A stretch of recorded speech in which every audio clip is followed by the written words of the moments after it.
sir. Thank you. So now we would like to hear from you, Dil Raju garu. Sir, please.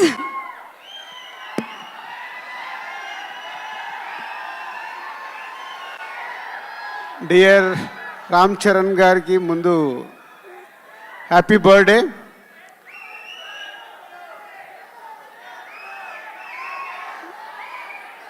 ఏది release date కావాలా? సరే, మీ ఓపికలకు చాలా పరీక్ష పెడుతున్నాము, కానీ ఒక ఉప్పెన, ఒక తుఫాన్ వచ్చే ముందు మనకు ఓపిక పట్టక తప్పదు. RRR తర్వాత వస్తున్న సినిమా కాబట్టి రామ్ చరణ్ గారు ఇప్పుడు మెగా పవర్ స్టార్ కాదు, గ్లోబల్ స్టార్ అయ్యారు. ఆ రేంజ్కి సినిమా రీచ్ అవ్వాలంటే శంకర్ గారు ఒక్కొక్క పాటని, ఒక్కొక్క సీన్ని తీర్చిదిద్దుతున్నారు. ఇంకొక 4 నెలలు ఓపిక పడితే మీ ముందుకి గేమ్ చేంజర్ 4 to 5 monthsలో రిలీజ్కి వచ్చేసింది. ఇంకో 2 monthsలో షూటింగ్ కంప్లీట్ అవుతుంది. అండ్ ఈరోజే జరగండి జరగండి అనే సాంగ్ రిలీజ్ అయింది. ఈరోజు మీరు సాంగ్లో చూసింది జస్ట్ 2%.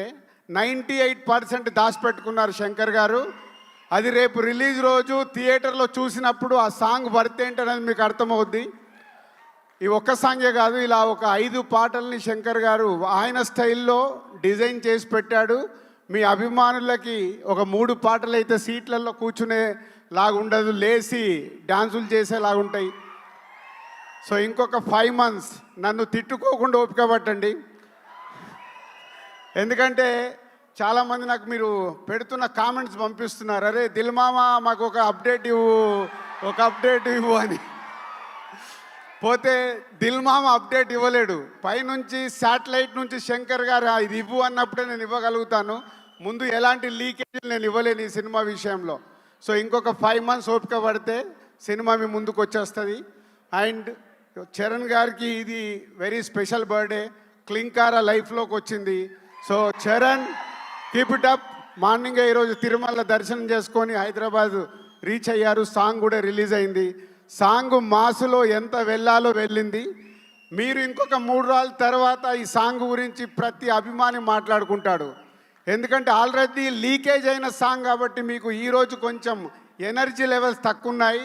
3 days తర్వాత ఒరిజినల్ ఒక రామ్ చరణ్ గారికి శంకర్ గారి సాంగ్ అంటే విజువల్ ట్రీట్ ఉంటుంది. లిరికల్ వీడియోలో మిమ్మల్ని 100% సాటిస్ఫై చేయలేరు. పోతే సినిమా చూసిన రోజు మీకు ఈ సాంగ్ పడితే ఏంటో అర్థమవుద్ది.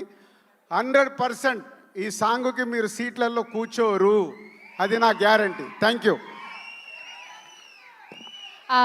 సార్ సీట్లో కూర్చోట్లేదు సార్ వాళ్ళు.